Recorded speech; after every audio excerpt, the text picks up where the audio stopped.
कहा जाता है हर गांव में कुछ न कुछ राज दफन होते हैं। कुछ राज ऐसे जिन्हें छेड़ना नहीं चाहिए, लेकिन लालच इंसान से क्या क्या नहीं करवाता। अरे बेटा, ये गांव का छोड़ा शहर क्यों छोड़ आया? वहाँ एसी में मजे से रहते थे, यहाँ फिर से इस खंडर जैसे घर में क्यों आया?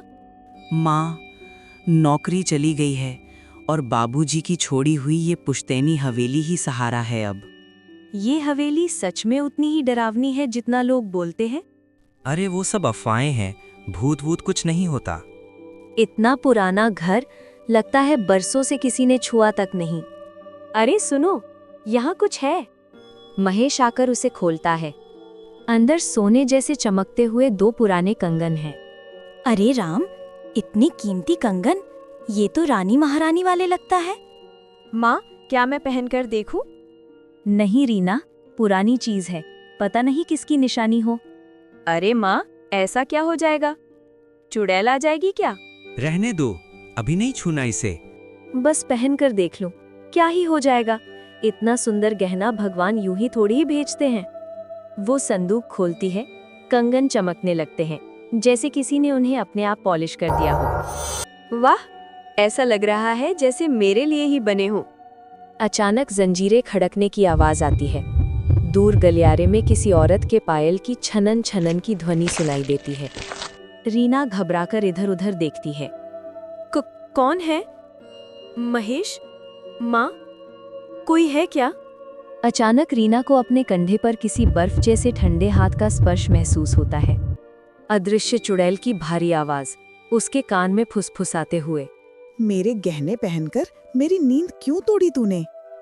रीना चीखने की कोशिश करती है, लेकिन उसकी आवाज जैसे गले में ही अटक जाती है। कौन हो तुम? सामने आओ। मैं वही हूँ जिसकी लाश इस हवेली में बिना कफन के गाड़ दी गई थी। मैं वही हूँ जिसका गहना चुराकर मुझे जलाया था, और अब तूने वही गहना पहनकर मुझे जगाया है। अब तू ही बनेगी मेरी अगली पहचान।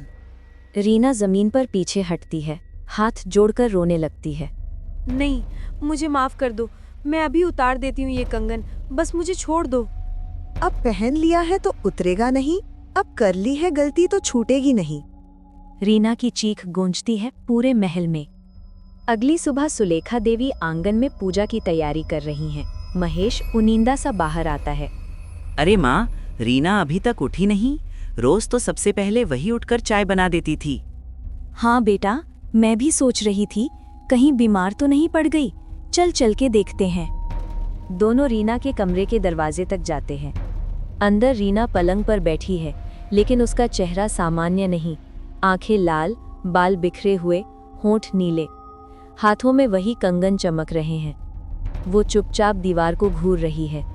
रीना सुनो, ठीक तो हो ना?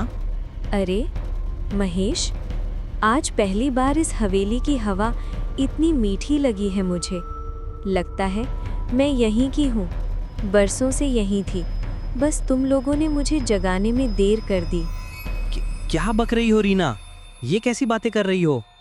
रीना अचानक जोर से हंसती है। पूरी हवेली में आवाज गूंजती है। गलती तेरी नहीं महेश, तेरी उस लालची औकात की है जिसने तेरी बीवी को मजबूर किया कि वो मेरे श्रापित कंगनों को छुए।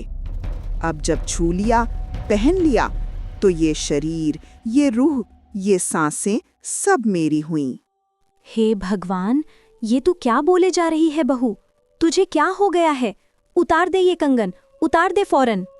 अरे माँ मत कहो मुझे। माँ तो वो होती है जो बेटी के हाथों में चूड़ियां पहनाए, पर तुमने तो मुझे भस्म के कफन पहनाए हैं। बस, बहुत हुआ ये नाटक। निकालिए कंगन हाथों से। तू निकालेगा?